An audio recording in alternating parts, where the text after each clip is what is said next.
It is a CNN exclusive. Our chief international anchor, Amanpour, confronts Iran's foreign minister and presses him with the facts of CNN's reporting on the sexual abuse of protesters in the custody of Iran's Revolutionary Guard. So let's go to Christiane. She is live in London this morning with more. Christiane, this is a remarkable interview. Everyone can see it online a little bit later today, but preview it for us. What is most striking?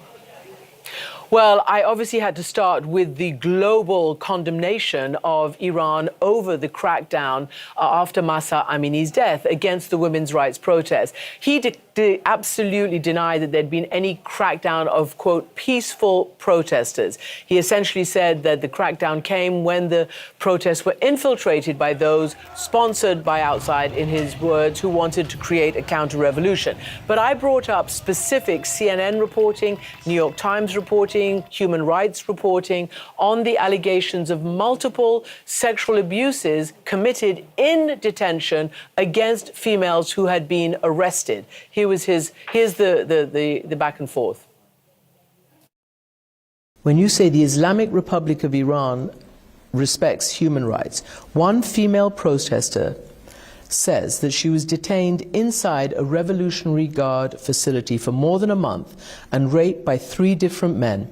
She went to a cleric, a mullah, afterwards because she was having suicide thoughts. She was so upset. CNN spoke with that cleric. Is that acceptable? Is it acceptable for a woman, whatever she's done, to be arrested and raped? And there are many, many, many reports of sexual abuse in this situation against women and men. Firstly, in the peaceful demonstrations in the fall, no one was arrested. So you're just denying that?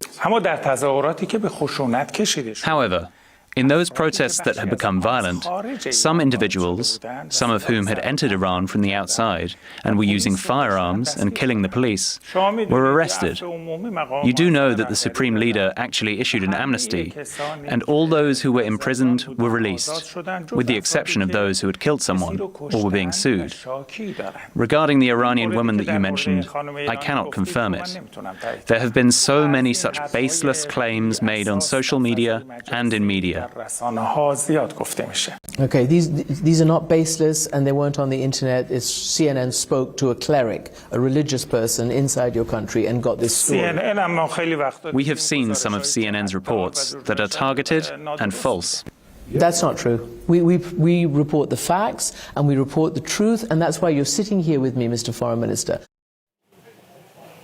And it carries on as I press him on more of those allegations and what we've seen of abuses of human rights against the women and protesters. But I also, of course, asked him about helping Russia, the allegations that they're helping Russia target Ukrainians during this war, and, of course, about the Iranian nuclear deal. And the U.S. is now saying that Iran may be some 12 days away from so-called breakout if it wants to create enough enriched fissile material for a nuclear weapon. Iran says it wants to go back into the JCPOA and is calling on the United States to do so.